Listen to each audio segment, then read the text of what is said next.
Drop everything and clear those ears. It's time for the Dave and Dave Show.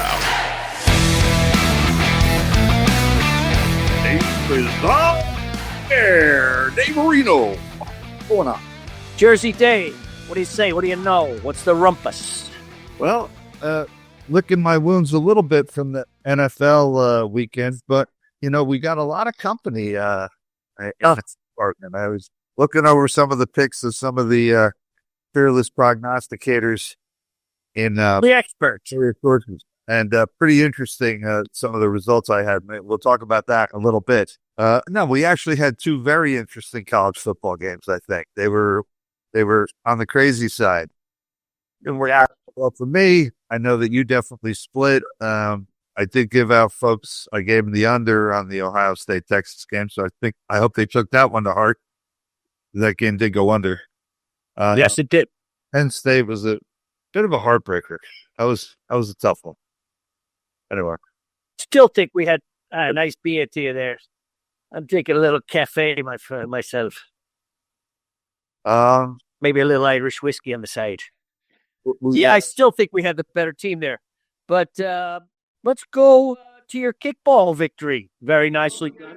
How long about that? Yep, we had a nice kickball contest last week, and it was the La Liga, the top Spanish league, and it was Sevilla against Valencia. And my Valencia team, they started out on top of that game. They were playing so well. They were winning till pretty late. Sevilla got the equalizer for us, so we had a draw plus money on that one, which is a nice little winner. You can sustain a couple losses every time you win at plus 230 was that game. Sevilla against Valencia. Winner, chicken dinner. Unfortunately, Penn State loser. You had Ohio State and stuck to your guns. Wow. Much as kind of looked like Texas was going to do it there. They just had a lot of teams in the pros and in college in these big games where the difference in the game is one team can get it done in short yardage and the other team can't. And they look like they don't think they could do it. I think that was one of the problems with Texas at the end of the game was no confidence. The team didn't have any confidence in short yardage, and the coaching staff didn't have any confidence in them to get a yard. If they didn't run the ball, to the left or the right, if they went straight, I think every coach in America is beating up on occasion for that. I'm a big fan of when you need a yard either for a touchdown or for a first down that means a chance to win or lose the game. 4 times straight ahead, and if you don't make it, obviously you don't deserve to win. You're not good enough. Right? Football game in a nutshell, right there. You couldn't get a yard. All you needed was the yard. You had 4 cracks at it. Just quarterback sneak, run the fullback, whatever it might be, but something designed to get a measly yard. And if you can't do that, then you pack it in. But don't take a loss of 7 on second down. Don't put it on your quarterback to make a tough throw into a compressed area when you're down there goal to go. The field gets a lot tighter. Anyway, I thought it was some terrible play calling. Not a big fan of Sarkisian anyway. So that was I don't know. I thought maybe Texas they're better there, especially where that game started. It looked like they might get blown off the field, and then they fought back. So they fought back very hard. Kids on that team deserve a lot of credit. They fought back defensively. I mean, they only scored 7 points in the second half. Texas fought back defensively in the second half and basically, shut Ohio State down. But and I think Penn State got done in by their coach again. Without a doubt. I thought I had a winner in Penn State and a loser in Ohio State. Rip off some chunks of yards, running the ball. If you can, maybe you get yourself in the field goal range and win the game, but don't have your quarterback roll to his left and throw. I mean, that decision was his to throw that ball, but I didn't see what else was working on that play. Well, especially when they're averaging over 6 yards per carry. No, they were running the ball. He just ran it for 9 yards to give them hope. every coach in America is like, sit on it, hand the ball off. Yeah, he basically handed it to him, and again, Notre Dame played tough. They hang around. They're a really resilient team. That coach has got these guys believing. Very good. Like You're looking at back to Ohio State real quick. They gave up 0 points to Texas in the fourth quarter. 7 points in the second half. Yardage was pretty even. Like you said, first and goal. That game was going to overtime. I've already kind of clicked it off, and I kind of like the fact that it appeared to me that Penn State had a little bit more versatility.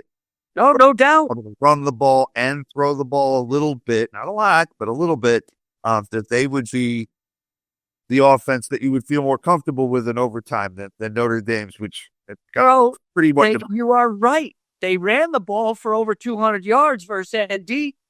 They forced 2 turnovers. That's a red zone offense that you want going into overtime. But yeah, it was a bad call there. I thought those teams were pretty much even.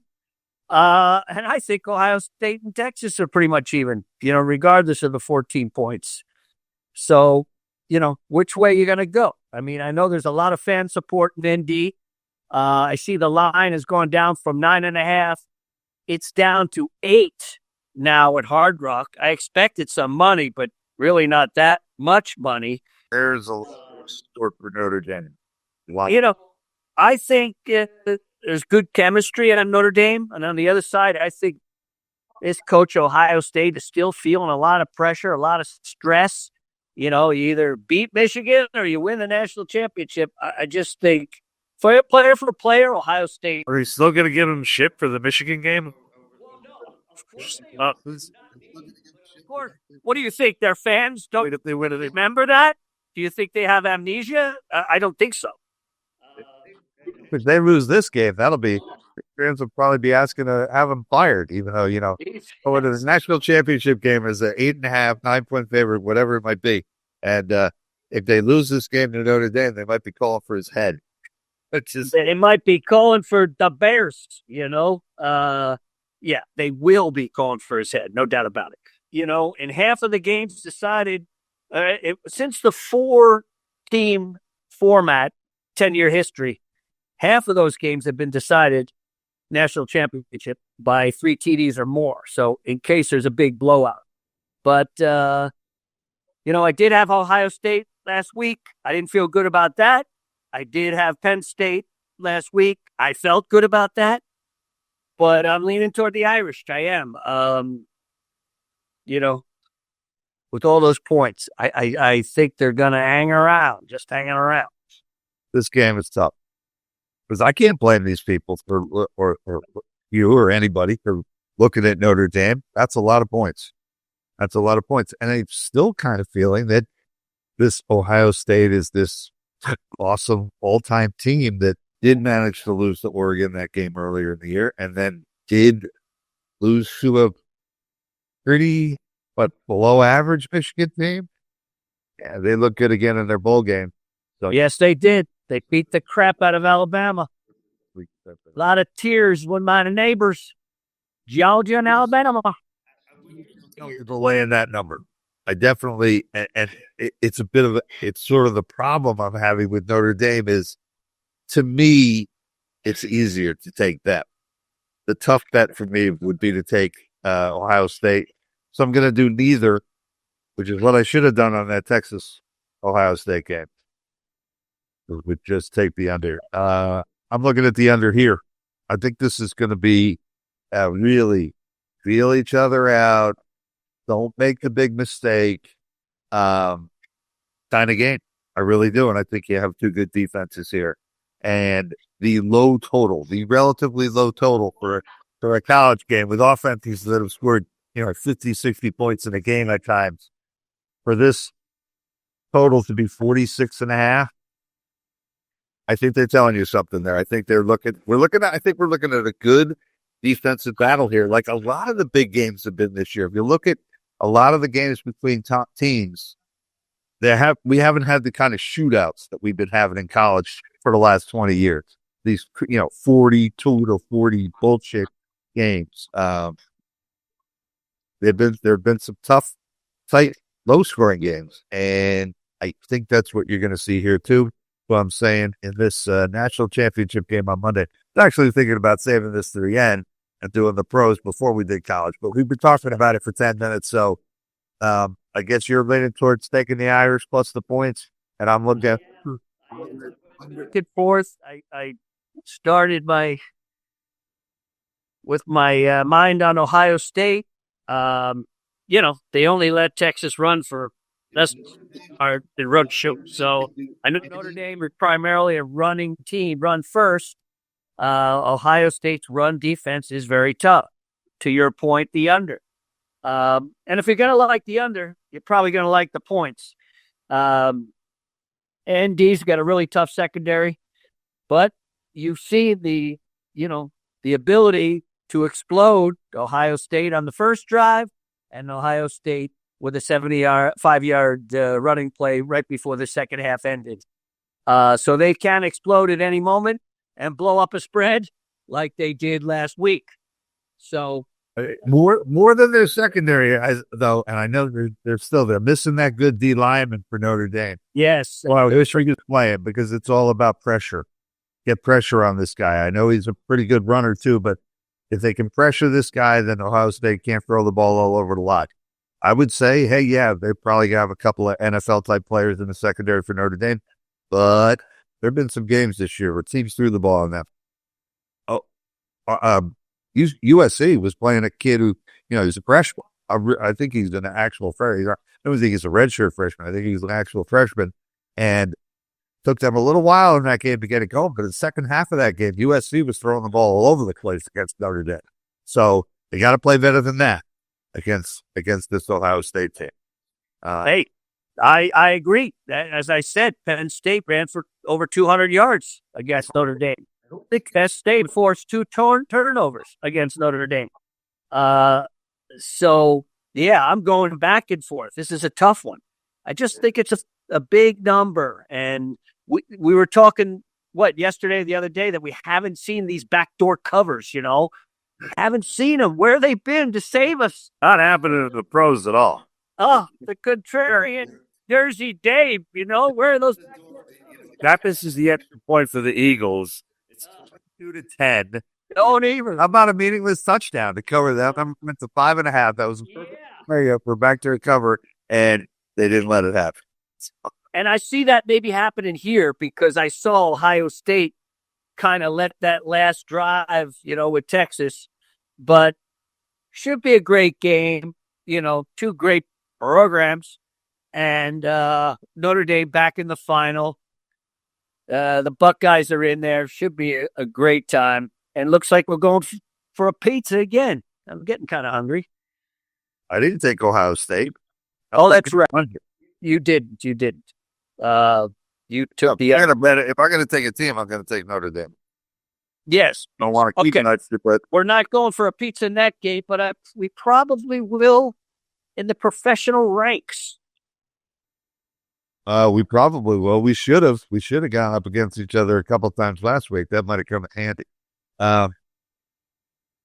Like I said at the top of the show, licking our wounds a little bit over the NFL playoffs. Didn't do that great. I'm gonna tell the fans that I did flip flop on one game that gave me a winner instead of a loser. So I'm gonna call 2-4, qualified 3-3 on the weekend, which certainly is nothing to brag about, especially since we were throwing about 6-0. However, yeah, you have a lot of. No, my tail is firmly between. But I felt a lot better when I took a look. I love to look at these people who make predictions on the games, leading into the games. I'm always, checking out who they're doing. We've got the New York Post has 10 guys to pick the games in the pros. We've got CBS Sports Line. They've got 8 people to pick the games. So there's 2 examples of it right here. So I took a look at it this morning, and the results are in, and the results are not good. So we don't have to feel too badly about being either 3-3 or 2-4 because CBS Sportsline has 8 people who pick the game. And here they are, one at a time. Pete Prisco was 1-5 on the last weekend. This guy, Will Brinson, Will Brinson, 2-4. Jared Dublin, 2-4. Brian Wilson, 2-4. This guy, John Breach, 1-5. All right, another 1-5. So there's 2 1-5s out of 8. The others are all 2-4. The best record on the board for CBS Sportsline, Tyler Sullivan with a 3-3. The best out of 8 people. And then Dave Richard with 2-4, and Jamie Eisenberg with 1-5. And if those guys who were 1-5 hadn't had the Rams on Monday night, they were 0-4 going into that game. So, but we were grateful for the Rams playing the way they did against the fraudulent. But so were these. Guff goes Dave, unfortunately, 2-4. But I did have the Rams as my best pick, and it was nice to have a blowout. Very disappointed with the Packers, who I thought was going to be a difficult game. With trepidation, I did pick them, but I just don't think, Jordan Love thrown off the back foot was the answers. No, let me finish. That backdoor cover at the end of the game. Got it. So the New York Post has 10 people who pick the games against the spread. And I'll give it to you here. The first guy's name, having a hard time reading my copy here, but I know his last name is Costello. I think his first name is Brian. 2-4, Steve Serby, our friend Steve Serby, who we love. He's hilarious. He's a great writer. But 1-5. Ouch. Mark Cannizzaro, kind of a dick, covers the Jets. 3-3. Actually pretty good. 3-3. Paul Schwartz, 3-3. Drew Loftus, I am sorry to say, 0-6. Ouch. 10-6. And the guys in the Post and the gals, because there's one gal, at least they claim it's a gal, who's been doing this thing, picking the game for at least 40 or 50 years, ever since I've been looking at it. But anyway, Ms. Charlene, I guess she's a girl. She's the only person with a winning record. Out of all 18 of these prognosticators, she's the only person. She went 5-1. But anyway, they also picked the totals on these playoff games because there's not enough games to have fun with, making predictions. So they picked the over-under. So I said, I wonder how he did on the totals. Well, he didn't do much better than his 0-6 on the spreads on the games because with the totals, he was 1-5. So a total of 12 bets, 1 winner, 11 losses. A rough weekend for Drew Loftus.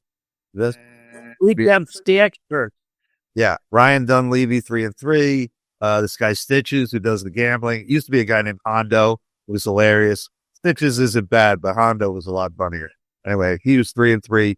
Ms. Charlene has noted 5-1. Congratulations, Ms. Charlene, the only winner out of 18 people at CBS Sportsline and the New York Post. Thanks a lot, Danny. Howie Kasoy, who we love from college, rough week, 2-4. And then Dave Blizzo, who's a blowhard, big-time Giants fan. Sorry, 2-4.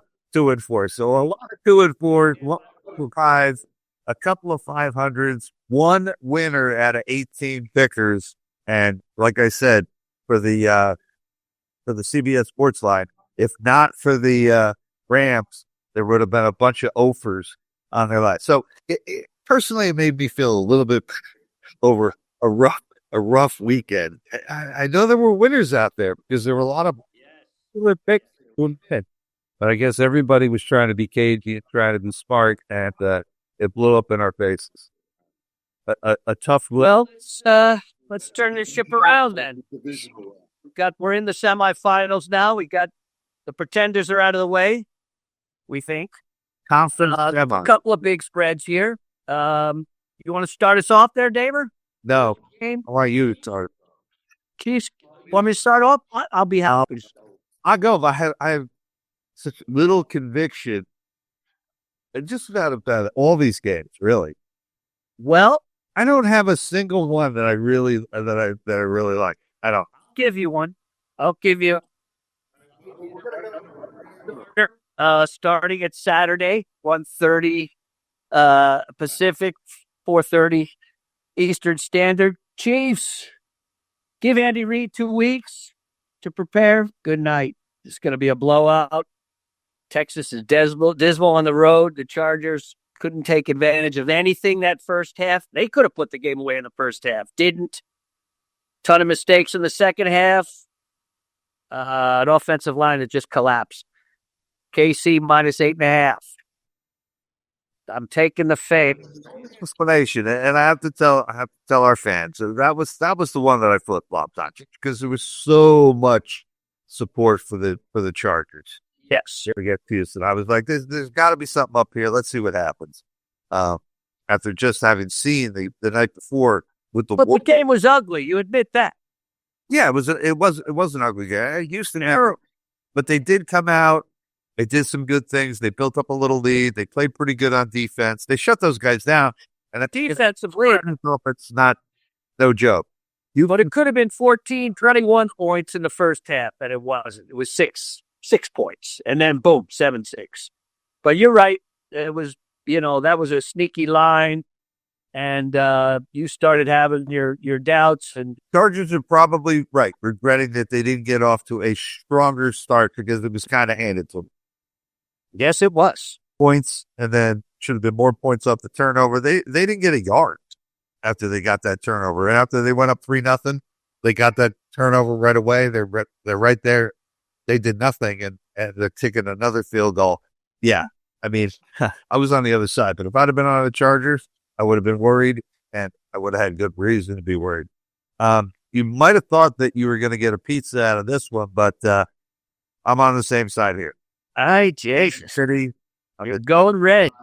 The two teams with the bye, I don't want to give away what I'm looking at in the other game, but anyway, the teams with the byes, I really think veteran teams, obviously good teams, a ton of experience for Kansas City in the playoffs. They usually get the bye. They needed it this year. They're a little banged up. I am scared of this number because of all the close games that Kansas. Everybody's aware of the fact that Kansas City won a ton of games, by a score or so. But I tell you what, they did play Houston towards the end of the season, and Houston needed that game. They didn't know that they had their terrible fucking division, wrapped up because the other teams just kept losing too. But Houston needed that game, and Kansas City was almost like cruise control in that game and still beat them by enough. Beat them by enough with this spread too. I'm with you on the Chiefs, minus 8.5 against Houston, and I almost never take anybody over a touchdown in a playoff game. But here we go.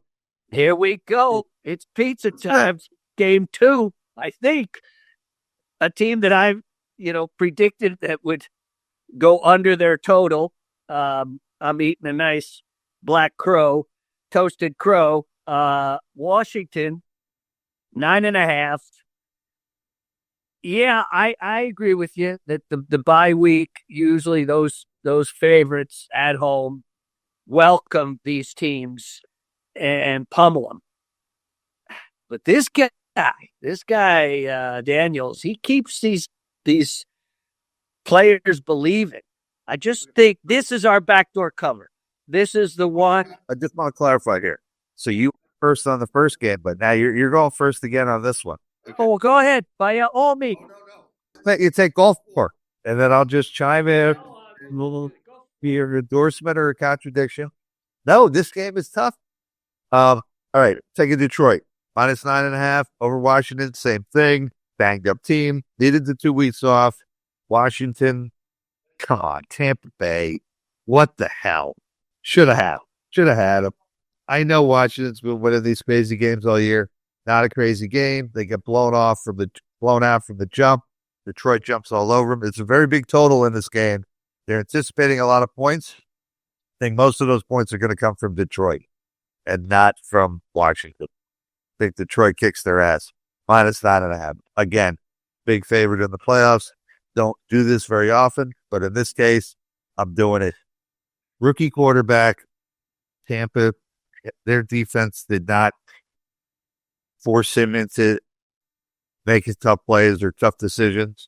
This defense is going to be a little tougher on Detroit all the way. Big win. All right. Well, we're going head to head. I just think, I think Daniels will play well in a dome. I really do. And you're right about, I'm not trying to compare Tampa's D with with Detroit's D, but I don't think they're that much better. And Tampa couldn't stop them at all. Dan Quinn is doing something right defensively. Those guys have woken up since the beginning, and because Tampa's got a decent, offense, especially at home. I'm just thinking backdoor cover. I think it's a lot of points. Maybe Detroit lets down late, and we can sneak under that 10-point number at 9.5. All right, my buddy. Why don't you lead us towards Sunday's starter? Rams at Eagles. I got Eagles -6. Right. I don't know what does DraftKings have? 6. Okay. Yeah. All right. Go with Rams. Rams +6 over Philly. Obviously you have a lot of experience on a Rams side. I'm still looking for Nakua to bust out, have a big game. Maybe Philly is the team that he can do something against. I know their defense looked pretty tough against the Packers. Yes. But I just think the Rams, they run the ball, they throw the ball, they look like quite a really good defense. I know it was like Minnesota all of a sudden had this susceptibility to the pass rush the last couple of games. But yeah. And Sam started to look like the guy who was seeing ghosts when he was on the Jets. You've called him out a few times. And your wow. Words of wisdom came through in spades. Yeah. Finally. All right, Rams. So, riding the Rams. Rams are the road warriors. They can't play a home game anyway because the city's burning down. Let's go Rams +6 over the Beagles. I just think they have enough of everything to certainly keep this game close. Well, your confidence in their D, showed because you had them as your captain in your fantasy league, which you almost cashed in that $100,000. Goddamn Cooper Cup do it for you, but you did have the huevos to put their D as your captain, and they came through. But Philly's offensive line, they're a different animal. They are. Yeah, a little stronger. Cup on both sides of the ball. Yeah, you're right. Minnesota's offensive line kind of gave up. They couldn't stop anything, I'm not making an excuse for Sam Darnold. But I just think Eagles, look, Sirianni, run. And then after that, run again. Just keep fucking running the ball. We already commented about Vikings offensive line. The Phillies offense is a little too strong for LA. And if LA gets behind, you're right. Nicola and Cup, and they've got a great offense, but not necessarily when they're down, 10 points or 14 points where they can't balance it. I see the Eagles winning by a touchdown. And I haven't been with the Eagles pretty much the whole season. And, I've eaten a lot of crow for it, but I'm taking the Eagles -6. Sunday morning, the Sunday afternoon game. Pizza, 3:00. We're going for a pizza. Dave, who do you like in the nightcap? You're going with the Mid-Atlantic combo there. You got the Skins. Well, not the Skins. Man, you got Washington and Philly. And I'm going with the Motor City and the Burning City. And Oh, there he is. All right. Nightcap Sunday. Who are you looking at? Go. Okay, I'm going to take, looks easy, right?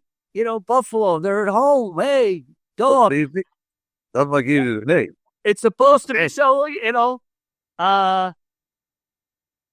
they still have a lot of ifs on defense. But you know what? I had the Ravens. They were part of my 2-4, but I didn't feel too good about the way the Ravens played against a really suspect Pittsburgh team.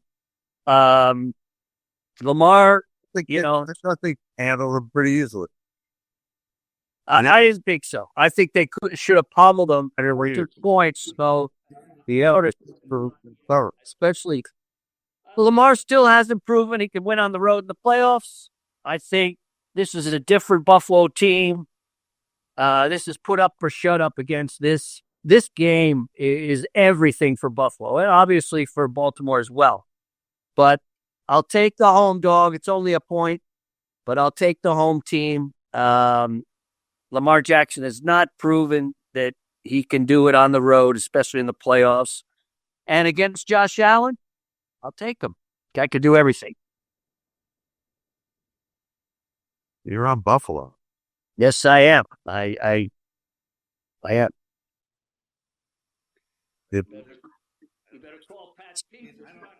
They said it, as I said at the top, I don't like any of these games. I don't have a really strong feeling on it. I don't love any of these teams, that's for sure. If I had a gun to my head and I had to pick one team here, might be the Rams, but then again, no. I'd say probably Baltimore. Take it Baltimore. -1.5. There's a reason why they're their favorite. They played them earlier in the season. They dominated that game.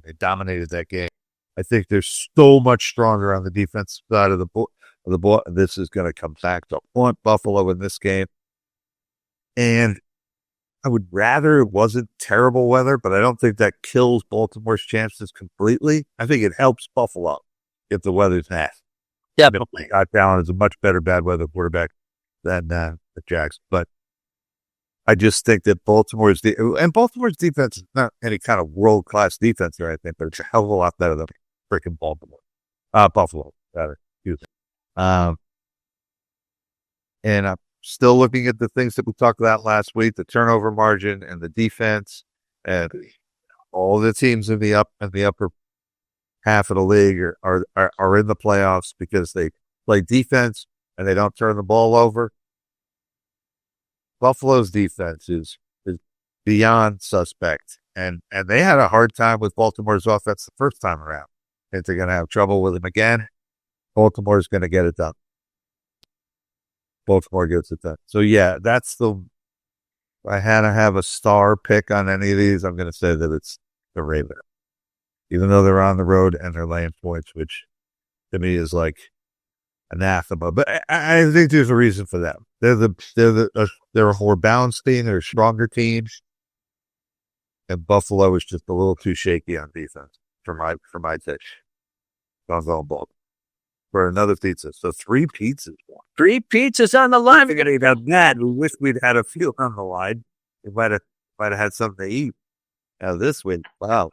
Well, we were on the fence with the KC Houston game. It could have been going through. Yes, I thought you were going fajitas for that one. Speaking of something to eat, can we put a little fish and chips on the side here? And do you have a kickball kick before we leave? I know you're warming up. We didn't do it first. And we talked about last week's game. We didn't give us a new one. Yeah, I'm going for a bomb. A bomber. I'm going for a bomb. These teams are all playing in the middle of the week. It's crazy. They all have games scheduled. They've been playing these tournaments and all this other shit going on. Hang on. This one. David, real quick, I see Barcelona is back in the picture. You know, Spanish Copa del Rey is going today. Yeah, they're winning again. They're winning 2-0. Yeah. I mean, why is that director? Real Madrid the other day. It was like on Sunday or something. So most people actually weren't paying any attention. It was during an NFL playoff game. But yeah, they went up. I think they were up 5-0 in that game. It was crazy, and they ended up they hung out when they won the game. But unbelievable, they made a comeback. I mean, they were down the last couple years, and they're only 6 points off the top. They only have one less victory over Atletico and Real Madrid. But is this resurgence factoring into your handicapping? I mean, certainly in the La Liga, you got to be scared shitless of Barca right now, especially since Madrid was red hot. They came in that game. A lot of people give them a chance in that game, and Barcelona came out and smoked them. Honest to God, I think it was at least a ridiculous amount of goals, like very early in the game. I can't remember exactly how many. I think they ended up winning the game finally, like 5-2 or something. But 5-2 is correct, sir. I even watched a few minutes of it, but it was over early, so it wasn't even interesting to watch. I am looking at a Premier League game, going back to my old sod. There you go. Back to fish and chips. I knew I was going there. On Saturday at 12:30, so it's gonna. When do our football games start? Like Saturday? Was there About the same time, 3 o'clock or later. It's not a late afternoon and then a night game? You are correct. Well, I don't know what I'm saying. I don't even know what they are. I got look at here. Well, the NFL game Texas time. Saturday. It's a late game. So this game, you got plenty of time. It's gonna be let it up while you're eating your chips and dip. Watch the game at 12:30 on Saturday. Arsenal is at home against Aston Villa, and Arsenal, who are struggling lately, they really are. They're winning today. They were losing this game to the Tottenham Hotspur, who have been ice cold. But anyway, Arsenal's up now, but they're only up 2-1. They're playing Aston Villa at home. Villa started out the year great. They're playing great in international competition. They have kind of hit the skids themselves lately. I think it's the kind of game where both teams played a little cautiously at the beginning. Lends itself to being a close, low-scoring game. And I'm looking at a draw. Arsenal at home against Aston Villa. Draw. Plus 360 right now. Nice number. I think it's crazy high because Arsenal just isn't playing that. Their offense is not. Yeah. I mean, they're not far out of the behind Liverpool. Liverpool looking pretty tough at 47 points. They're 7 points and 3 victories behind, but you're right. Arsenal hasn't been able to get it done. 7 draws on the year so far. 11 wins, 7 draws, 2 losses against Aston Villa. 9 wins, 5 draws, and 6 losses. Who's the home team in that one, Daver? Arsenal. Okay, so you're looking. Big factor in the line because Arsenal has kind of owned them at home over the years. But things are changing a little bit with some of these historical trends.